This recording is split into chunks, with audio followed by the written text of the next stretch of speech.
اور وہ اردو سمجھتے ہیں، ان سے آپ اردو میں بات کیجیے. صفائی والے عمل آپ کو دیکھ کر کے آپ سمجھ جائیں گے یہ صفائی والے، اور صفائی والے سے آپ اردو میں بات کریں گے، اردو میں آپ کو اچھی طرح سمجھا دیں گے. پولیس والے تو خیر وہ وہیں کی پولیس ہے، وہ عربی میں ہی کچھ بولیں گے تو آپ کو سمجھ بھی نہیں آئے گا، ان کی عربی ہم لوگ سمجھ نہیں جاتی. صفائی والوں سے آپ اچھی معلومات حاصل کر سکتے ہیں. حرم شریف کے قریب جب پہنچ جائیں گے ان صفائی والوں سے آپ معلوم کریں گے کہ ہم کو کس راستے سے مطاف میں داخل ہونا ہے. ان کی رہنمائی آپ کے لیے بہت آسان ہوگی. یہ صفائی والوں سے معلوم کریں. پولیس والوں سے معلوم کریں گے تو وہ ایسا بولتے ہیں کہ آپ کو سمجھ نہیں آئے گا. تو صفائی والے بنگلہ دیش کے ہیں اکثر، ان سے معلوم کیجیے گا، صحیح رہنمائی ان سے آپ کو مل جائے گی. آپ جب مطاف کے نیچے کے حصے میں داخل ہونے کی کوشش کریں، اوپر سے طواف کرنا بہت مشکل ہے اور باہمت لوگوں کا کام ہے. بہت لمبا وقت لگتا ہے، اتنا وقت ہم جیسے لوگوں کے لیے مشکل ہے. مطاف کے نیچے والے حصے میں جب داخل ہونے کی کوشش کریں، داخل ہوں تو آپ کی نگاہ میں نیچے رہے. جب بالکل کعبہ قریب آ جائے تو کعبہ کی جانب نگاہ اٹھائیے اور اس وقت سے آپ دعا کیجیے. اس وقت کی دعا قبول ہوگی. حرم شریف کے اندر جب پہنچ گئے تو آپ کو نقشہ دیا گیا ہے، اس میں دیکھیں گے کہ مطاف کے اندر داخل ہونے کے بعد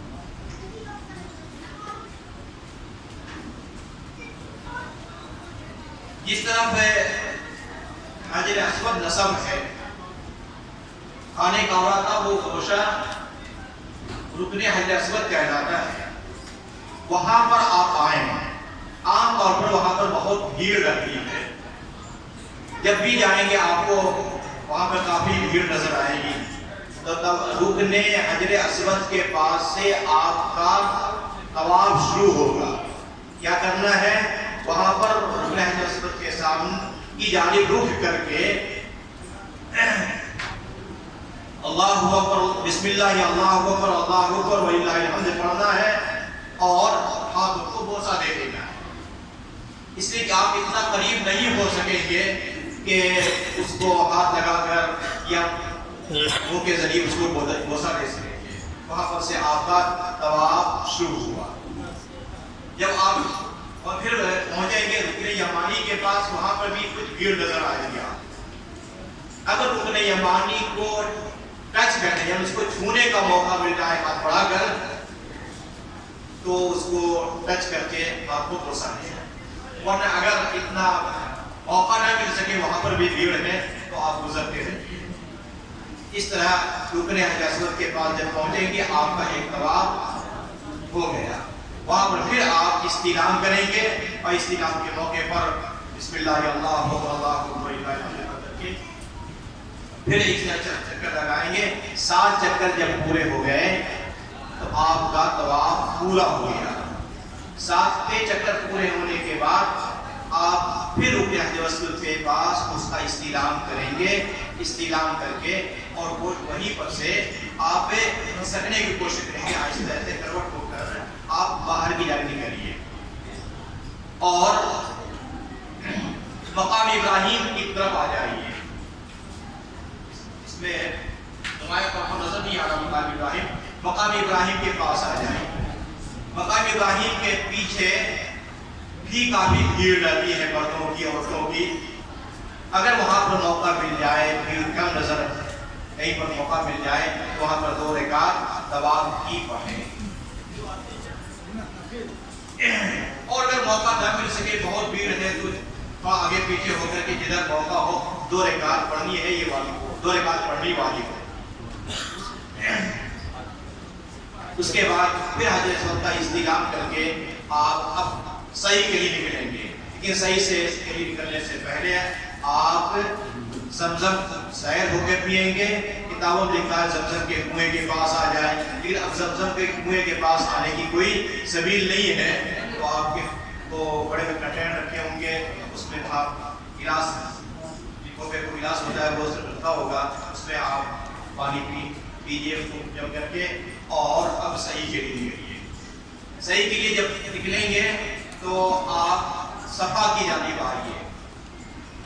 صفا پہاڑی کی جانب آئیے.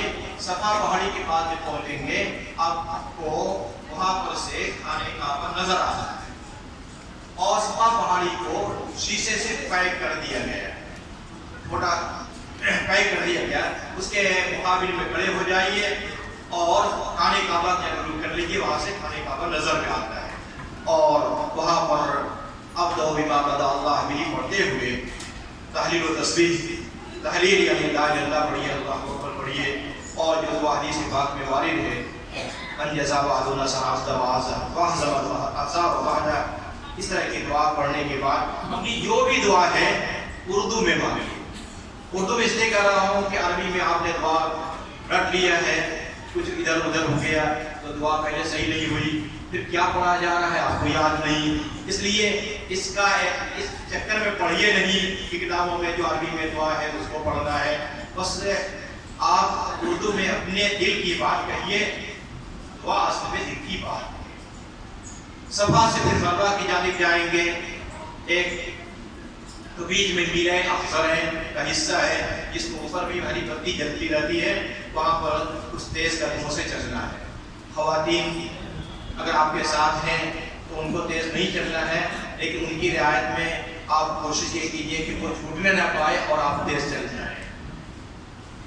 ان کا ساتھ نہ چھوٹے, اس کا ہمیشہ اہتمام ہونا چاہیے. طواف کے دوران بھی طواف کرتے وقت میں کیا ہوگا, اگر نماز کا وقت ہو جائے گا تو عورتوں کو الگ کر دیا جائے گا تاکہ عورتیں عورتوں کے ساتھ مل کر کے نماز پڑھیں طواف میں اور مردیں الگ نماز پڑھیں.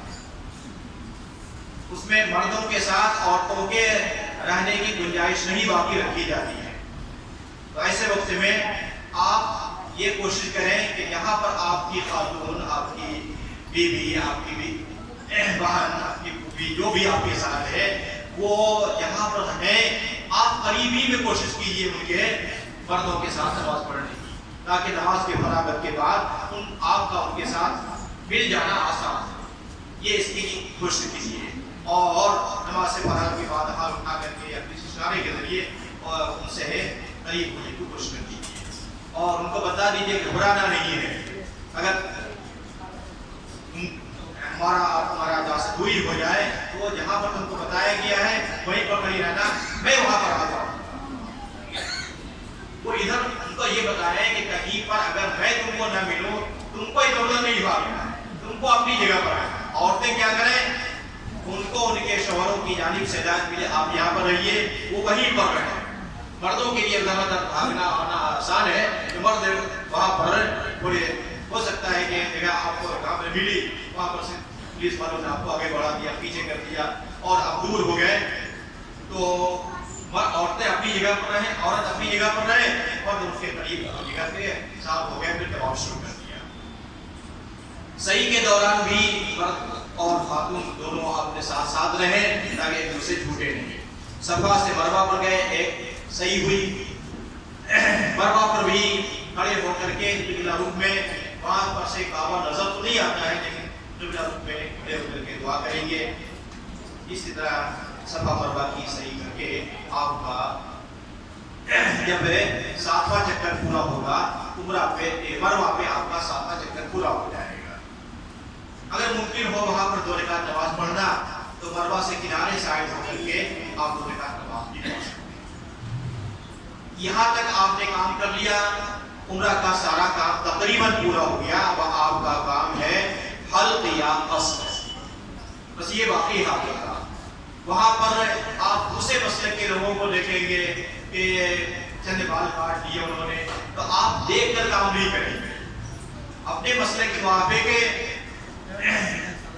سر کے چوتھائی حصے کا حلق یا قصر ہونا ہے, یہ تو فرض ہے, لیکن پورے سر کا حلق یا قصر ہونا چاہیے, یہ سنت ہے. بہتر یہ ہے کہ آپ اپنی قیام گاہ پہ آ جائیں اور اجرت سے کام نہیں لیں, ورنہ مروہ کے پاس ہی اور مروہ سے نکلتے ہوئے راستوں میں بھی اللہ اپنی جانب بلاتے رہتے ہیں. آپ اطمینان سے اپنے ڈیرے پہ آ جائیں, وہاں پر ڈیرے کے قریب بھی دائیوں کے دکان ہیں اور ان کے ذریعے آپ حلق یا قصے کرائیں اور باہم ایک دوسرے کا بھی حلق قصے کر سکتے ہیں۔ عورتوں کے بارے میں تو بتا ہی دیا گیا ہے کہ عورتیں خود سے اپنے بالوں کو جمع کر کے ایک موربے کے برابر بال کی کٹنگ کر لیں گے، ان کے ساتھ ان کا شوہر ہے یا محرم ہے وہ بھی کاٹ سکتا ہے، کر سکتا ہے، اور باہم ایک دوسرے کا بھی حلق یا قصے کر سکتے ہیں۔ اس طرح آپ کا عمرہ پورا ہو گیا۔ میں نے ایک کمی اور محسوس کی، وہ یہ ہے کہ بعض مرتبہ حرم شریف میں نماز ہوتی رہتی ہے اور بہت سارے لوگ فٹ پاتھ پہ بیٹھے مصلی بچھائے نظر آتے ہیں اور بغیر اس بات کے کہ صفوں کا اتصال ہو یا نہ ہو وہ نماز پڑھ لیتے ہیں۔ بلکہ یہاں تک میں نے دیکھا کہ میرے ہوٹل ادیان میں میرا قیام تھا، وہاں حرم شریف کی نماز کی اچھی آواز آتی تھی، خوب اچھی آواز آتی تھی۔ تو ایک دو ساتھی کو دیکھا میں وہیں کمرے ہی میں حرم شریف کی ابتدا کیے ہوئے۔ اس طرح ابتدا نہیں ہوتی کہ حرم شریف کی آواز آپ کے کمرے میں آ رہی ہے اور آپ اپنے کمرے ہی سے اس کی ابتدا کر لیں۔ سب کا اتصال ضروری ہے، تبھی ابتدا ہو سکے گی۔ اس لیے ایسا ہرگز نہ کریں کہ کچھ لوگوں کو دیکھا کہ وہ ایسا کر لیا، ہم نے بھی ایسا کر لیا، دیکھ دیکھ کے کام نہیں کریں۔ اس لیے حرم شریف میں جاتے ہوئے اگر سب کا اتصال مل جائے اور جماعت کھڑی ہو جائے، اگر اتصال ہو جائے تب تو آپ ابتدا کر رہے ہیں، ورنہ ابھی ابتدا نہ کریں، جب تک آپ آگے بڑھتے رہیں اور سب کا اتصال ہو جائے تب ابتدا کریں۔ کبھی ایسا ہوتا ہے کہ آپ اپنی قیام گاہ سے نکلے اور اذان ہو گئی اور اتنا وقت نہیں مل سکا کہ حرم شریف کے اندر داخل ہو سکیں، اور آواز کافی دور تک بھی پہنچتی رہتی ہے، تو بعض آواز کی بنیاد پہ ابتدا صحیح نہیں ہوگی۔ سب کا اتصال ضروری، اس کا خیال رکھیں۔ ایسا نہیں ہے تکبیر اولیٰ کی کو پانے کے لیے یا پہلے گاہ کو پانے کے لیے کہ جہاں مسئلہ بھی جایا ابتدا کر لی، چاہے سب کا اتصال ہو یا نہیں۔ ایسی غلطی میں نے دیکھی، اس لیے میں نے یہ آپ کے سامنے رکھ دیا کہ ایسی غلطی آپ نہ کریں۔ اس لیے دیکھ دیکھ کے نہیں کرنا ہے، بلکہ اپنے علماء سے مسئلے کی تحقیق کر کے کرنا ہے۔ جیسے اپنے مسلک میں کیا ہے کہ حج کے موقع پر 10 تاریخ کو آپ کو جمرہ عقبہ بڑے شیطان کی رمی کرنی ہے، اس کے بعد آپ کی قربانی ہوگی، قربانی کے بعد ہی حلق یا قصر ہوگا۔ ان 3 کاموں کے درمیان ترتیب واجب ہے، خلاف ترتیب ہونے سے واجب ہو جائے۔ دوسرے مسلک ہے ترتیب سنت ہے، آگے پیچھے ہو جائے تو وہ حرج کی بات ہے۔ اس لیے اس کا بھی اہتمام ہونا چاہیے کہ 10 تاریخ کو جو 4 کام ہیں، 4 کاموں میں سے 3 کاموں میں ترتیب واجب ہے۔ دوسرے مسلک والے آپ کو ملیں گے اور وہ کہیں گے ارے آگے پیچھے ہوا کوئی حرج کی بات نہیں ہے، تو ان کی باتوں پہ آپ نہیں چلیں، بلکہ ایسا نظام بنائیے کہ ترتیب کے ساتھ آپ کا کام ہو سکے۔ بہرحال میں یہ بتانا چاہ رہا تھا کہ آپ دیکھ دیکھ کر کے عمل نہیں کریں گے، بلکہ اپنے علماء کی ہدایت کے موافق آپ کام کریں گے۔ حج کے دوران یا عمرے کے دوران آپ کو کہیں ضرورت محسوس ہو، آپ کے علماء ہوں گے آپ کے ساتھ، آپ سے بھی وقت فوقت پر رہنمائی حاصل کر سکتے ہیں۔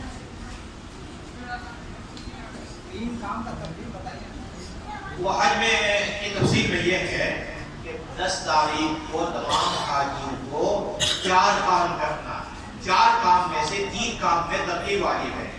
10 تاریخ کو جب آپ مینا میں رہیں گے تو اس وقت